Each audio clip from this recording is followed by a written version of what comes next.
చిరుపుత్తూర్ అగ్రహారము. అనంత అల్వారులకు కళ్యాణోత్సవ దృశ్యము. తిరునారాయణపురము దర్శించుట. శ్రీ రామానుజులను ఆశ్రయించుట. అరుణాల పెరుమాల్ బెరుంతురును ఆశ్రయించినట్లు చేయుట. పంచ సంస్కారం చేసి ఉండయవల్ల శ్రీపాదములే శరణాగతి అని వారికి బోధించుట. రామానుజుల వారు ఉపన్యాస గోష్ఠిలో మగబిడ్డ అంటే నీవేను అని అనంత అల్వారును పొగిడి కౌగలించుకొని సంతసించుట. తిరుమలలో నందన వన కైకర్యమున తన భార్య మట్టిని పోసినప్పుడు ఒక బాలుని రూపంలో తిరుమలేశుడు సాయపడుటను అనంత అల్వారులు చూచెను. బాలకుని తరిమి గడ్డపారతో కొట్టుట. స్వామి నోట నుండి నెత్తురు కారగా పచ్చ కర్పూరము అద్దుట.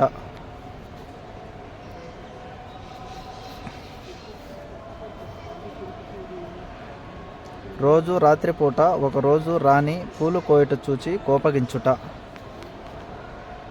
ఆ రాణిని చెట్టుకు కట్టి రాత్రి అంతా కావలి ఉండుట. మరునాటు స్వామివారి వక్షస్థలంలో లక్ష్మీదేవి కనపడకపోవుట భట్టరు గుర్తించి నిజమును తెలుసుకొని అమ్మవారిని స్వామి ఎదకు చేర్చుట.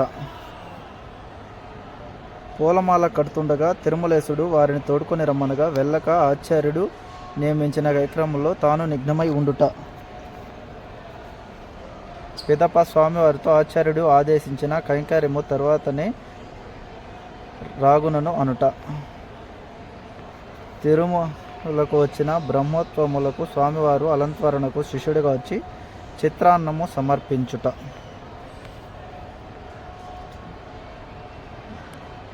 అల్వారు ఆచార్యుని తన్యన్ చెప్పమనగా 2 తన్యన్లలో ఒక తన్యన్ రామానుజ సంబంధము గూర్చి చెప్పుట.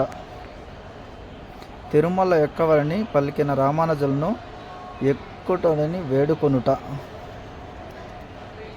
తన వినియోగం భరించలేని అనంత అల్వారునకు తన వంటి విగ్రహమును కౌగిలించి ఇచ్చుట. రామానుజుల వారు పరమరించిన తర్వాత స్వామివారి అనుమతితో శ్రీ రామానుజులకు సన్నిధి కట్టుట. అనంత అల్వారు పరమతిగా వారు తిరుమల నందనవనమునే శయనింప జయబడిరి. ఆ చోట ఒక పొడగట్టుగా నేలుకొని ఇక వారు సేవ చేస్తూనే ఉన్నారు. ఇది స్వామివారి అమ్మవారిని కట్టేసిన చెట్టు.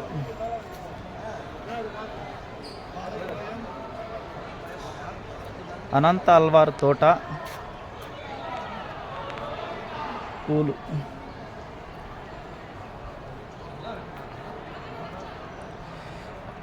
రామానుజ పుష్కరిణి.